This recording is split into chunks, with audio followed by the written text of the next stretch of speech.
A graça e a paz do nosso Senhor e Salvador Jesus Cristo. O nosso assunto hoje é de extrema importância. Nós vamos tratar da diferença que há entre os tropeços e a correção da parte do nosso Pai. Muitos dos sofrimentos que acontecem hoje na vida do povo de Deus não são correções da parte do nosso Deus, mas são tropeços. Nós vamos ver a diferença que há entre tropeço e correção. Nós vamos ver o que significa o tropeço e o que significa a correção. E também vamos entender que Deus não quer de maneira alguma que os seus filhos tropecem. Nós não precisamos tropeçar. Tropeço é sinônimo de morte, destruição, pecado, miséria e vergonha. Leia os textos que estarei colocando com a definição de tropeço na palavra do Senhor. E o justo e o ímpio são vistos de forma diferenciada. Olha bem o que diz a Bíblia. A vereda do justo é como a luz da alvorada, que brilha cada vez mais até a plena claridade do dia. Mas o caminho dos ímpios é como densas trevas, nem sequer sabem em que tropeçam. Então o ímpio vive em densas trevas e por isso ele não sabe em que ele tropeça, em que ele fracassa, por que o mal acontece com ele. Mas a vereda, o caminho do justo, é como a luz da alvorada, que vai brilhando, brilhando até se tornar dia perfeito. E quem é o ímpio? É aquele que não creu ou não crê em Jesus Cristo como Senhor e Salvador de sua vida. É aquele que não caminha segundo a palavra do Senhor. E a correção de Deus? Jesus, no capítulo 15 de João, diz que aquele que não produz fruto, o Pai corta. Mas aquele que frutifica, o Pai poda ou limpa para que dê mais frutos.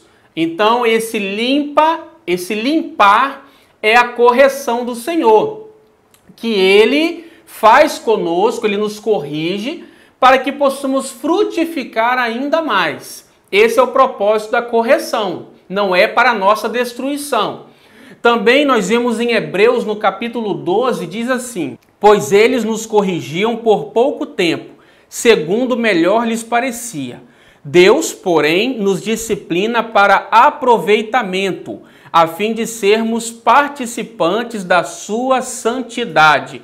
Então, Deus nos corrige para aproveitamento, para que possamos participar da santidade dele, ou seja, para a nossa santificação. E isso é um aproveitamento, não é para um prejuízo, para que fiquemos em prejuízo, mas pelo contrário, é para que possamos participar ainda mais da santidade do Senhor, andarmos de maneira digna diante dele. Vamos ver também que muitas pessoas confundem a correção com o tropeço, porque ambos produzem tristeza. A Bíblia diz assim: porque a tristeza segundo Deus opera arrependimento para a salvação, da qual ninguém se arrepende. Mas a tristeza do mundo opera a morte. Então a tristeza que o mundo causa opera a morte, é com o objetivo de morte. Mas a tristeza que vem pela correção do nosso Pai, depois produz satisfação, alegria. Ninguém se arrepende. Por quê? Porque é para a nossa salvação. Salvação significa o quê?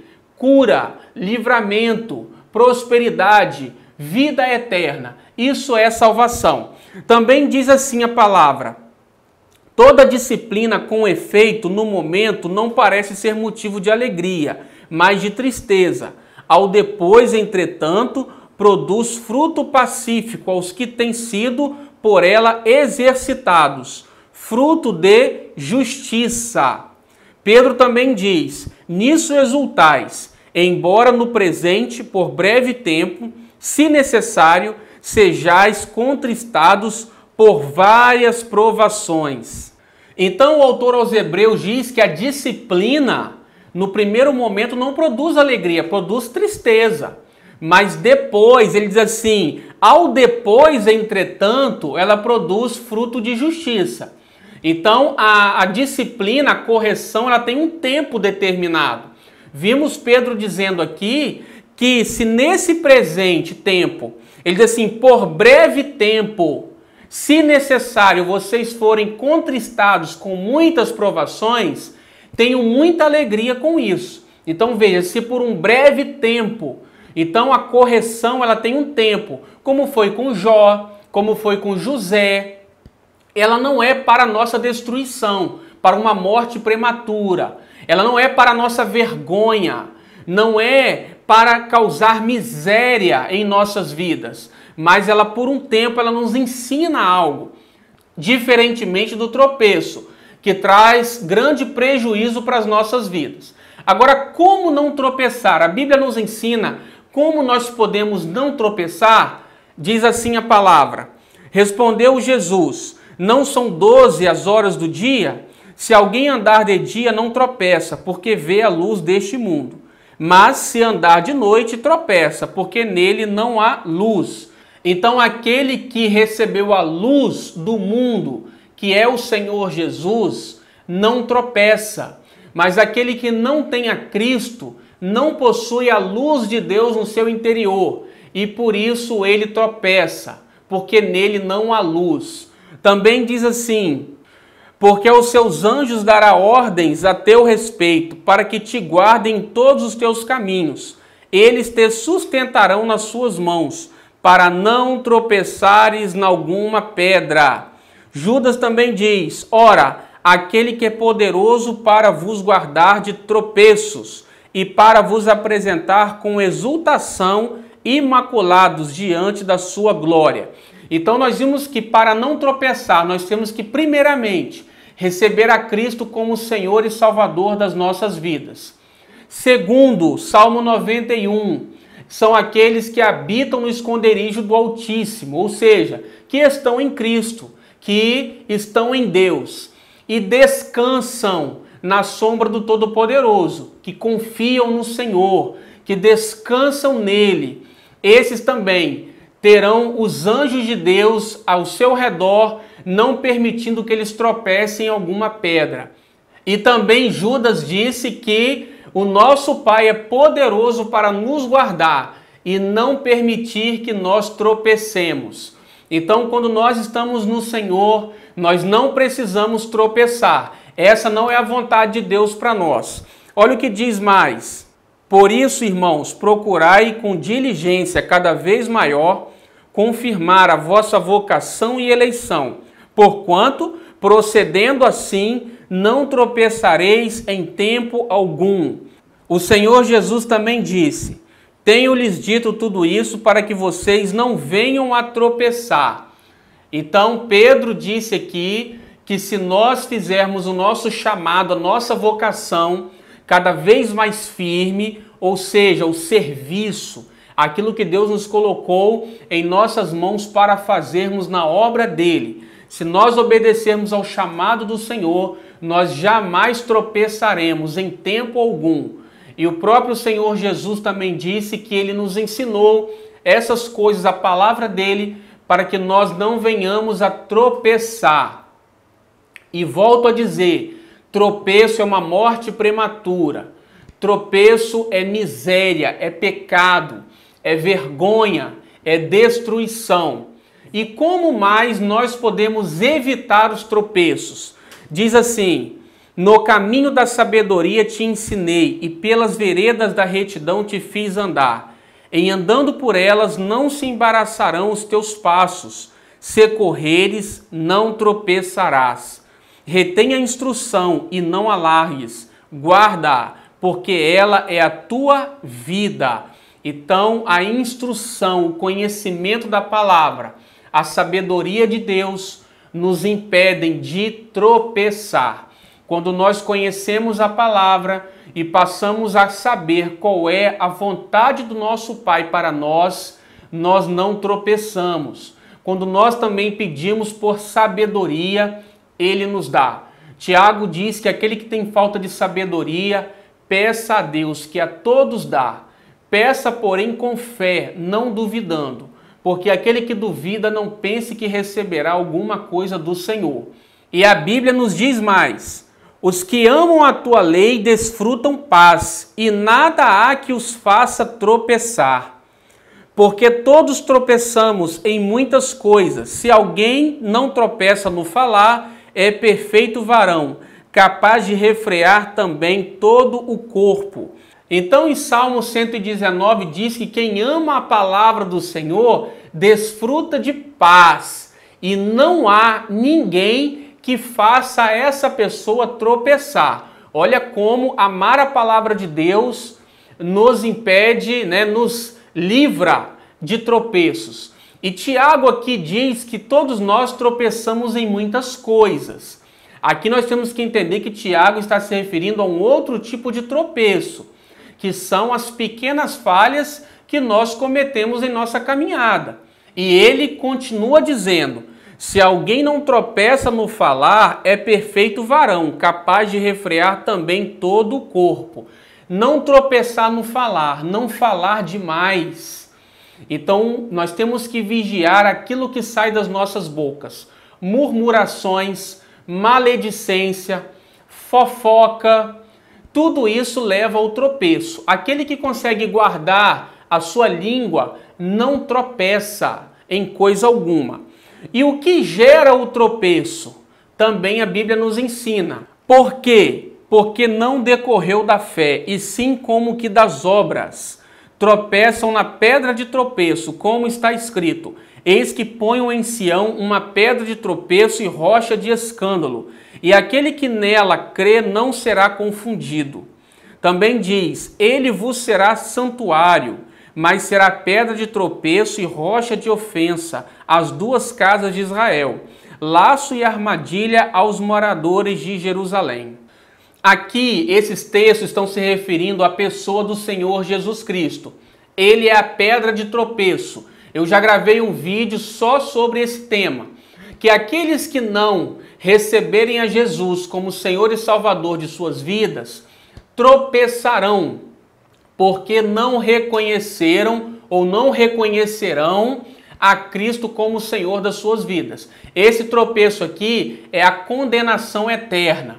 Então, para uma pessoa não tropeçar, primeiramente, ela precisa receber a Cristo como Senhor e Salvador de sua vida. Também outras causas de tropeço são as seguintes: mas Jesus, voltando-se, disse a Pedro: arreda, Satanás, tu és para mim pedra de tropeço, porque não cogitas as coisas de Deus, e sim das dos homens. Então, dar lugar ao diabo é uma forma de tropeçar, porque Jesus está dizendo aqui que Satanás era uma pedra de tropeço, que queria fazer Jesus não cumprir o chamado dele. Quando Pedro diz para Jesus não deixar que os homens o crucificassem. Então ele diz que aquilo era uma pedra de tropeço. O diabo tenta causar, influenciar os filhos de Deus para que eles tropecem. Quando ele coloca sentimentos pecaminosos, desejos pecaminosos, quando ele coloca obstáculos em nosso caminho para que nós pequemos, isso é uma forma de tropeço. Então nós não podemos dar lugar ao diabo, lugar à carne. Paulo nos ensina sobre as obras da carne no capítulo 5 de Gálatas. Então, para nós não darmos lugar à carne, as tentações do nosso adversário, nós não tropeçaremos. Outra forma de tropeço diz assim: por isso tropeçais de dia, e o profeta contigo tropeçará de noite, e destruirei a tua mãe. O meu povo está sendo destruído porque lhe falta o conhecimento.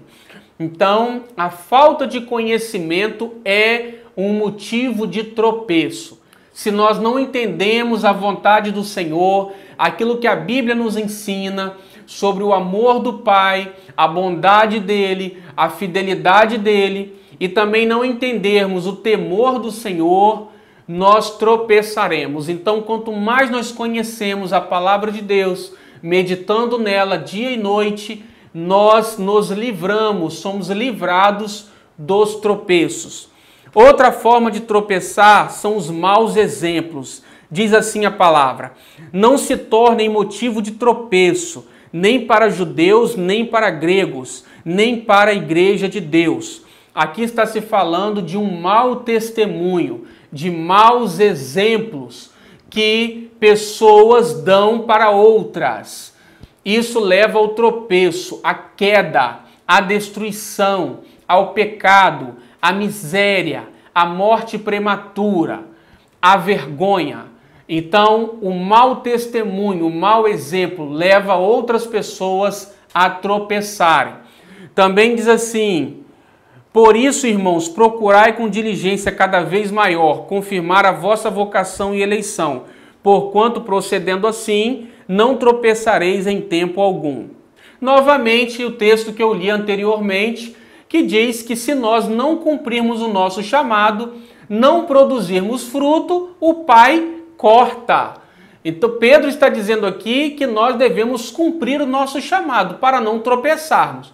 Quando nós colocamos as coisas desta vida em primeiro lugar, o nosso conforto, o nosso bem-estar, as nossas finanças, e não damos prioridade à obra do Senhor, ao reino de Deus e à sua justiça, nós tropeçamos. Muitas pessoas estão tropeçando porque estão deixando o reino de Deus em segundo plano. E estão pensando que é da vontade de Deus o fracasso delas. E não é. Esse não é o desejo do Senhor, que nós venhamos a tropeçar. O tropeço é causado pelas nossas próprias limitações, pelas nossas falhas. Mas Deus quer nos livrar dos tropeços. Olha bem mais o que diz: o Senhor firma os passos de um homem, quando a conduta deste o agrada.